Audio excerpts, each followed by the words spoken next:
আসসালামু আলাইকুম everyone, welcome back to my channel. আমি আফসানা মিমি, সবাইকে ওয়েলকাম জানাচ্ছি আমার চ্যানেল আফসানা মিমি ব্লগস থেকে। কেমন আছেন সবাই? আশা করি সবাই ভালো আছেন। আলহামদুলিল্লাহ, আমিও ভালো আছি। তো এই বস্তার মধ্যে কেউ কি বুঝতে পারছেন? আইডিয়া করেন তো এই বস্তার মধ্যে কি আছে? রমজান তো চলেই আসছে। তো রমজানে আমাদের অনেক পছন্দের একটি খাবার ছোলা দিয়ে মুড়ি মাখানো। তো বাড়িতে আম্মু মুড়ি ভাজছে, তো ভেজে আমার জন্য যে আম্মু আজকে বাসায় আসছে মুড়ি নিয়ে আসতে। দেখেন মুড়িগুলো কিন্তু অনেক সুন্দর হয়েছে, বাড়িতে ভাজছে তারপরেও অনেক লম্বা লম্বা অনেক সুন্দর হয়েছে মুড়িগুলো।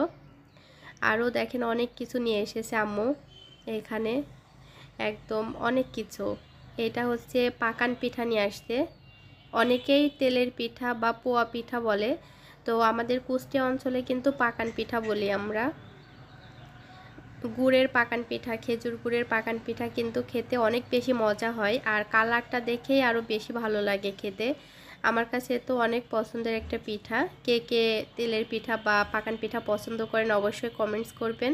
ওইদিকে আম্মু খুরমা নিয়ে আসছে, আর একটা এই যে তিলের খাজার একটা কি এটা নিয়ে আসছে। আর এই যে দেখেন এখানে আছে বড়ইয়ের আচার। এবার আমি বাসায় কোনো আচার তৈরি করি নাই, গতবার দিয়েছিলাম। তো এবার আম্মু বাড়িতে তৈরি করছে, তো আমার জন্য আবার নিয়ে আসতে। আর এই প্যাকেটটাতে আছে, ওইটা হচ্ছে কাঁচা বড়ই, যেই টক বড়ই সেগুলো হচ্ছে লবণ আর মরিচের গুঁড়া দিয়ে মেখে রোদে শুকানো। এটা কিন্তু খাইতে অনেক মজা লাগে, টক আর ঝাল অনেক বেশি মজার। তো দেখেন অনেক কিছু আম্মু নিয়ে আসছে বাসা থেকে আসার সময়। তো আমার কাছে তো অনেক ভালো লাগছিল। আসলে আম্মু যখনই আসে অনেক কিছু নিয়ে আসে। পিঠাটা অনেক মজা হয়েছিল, আমি খেয়েছি। তো আম্মু আসবে এই জন্য আমি খুব বেশি কিছু রান্না করি নাই, জাস্ট ভাত রান্না করেছি। এই যে হয়ে গিয়েছে, গরম গরম ভাত আর মাংস রান্না করেছি, আর ভাজি ছিল। এই যে দেখেন এখানে আছে গরুর মাংস রান্না করেছি আলু দিয়ে মাংস রান্না। কে কে পছন্দ করেন অবশ্যই কিন্তু কমেন্টস করবেন, আর আমার রান্নাটা কেমন হয়েছে কালারটা সেটাও কমেন্টস করবেন।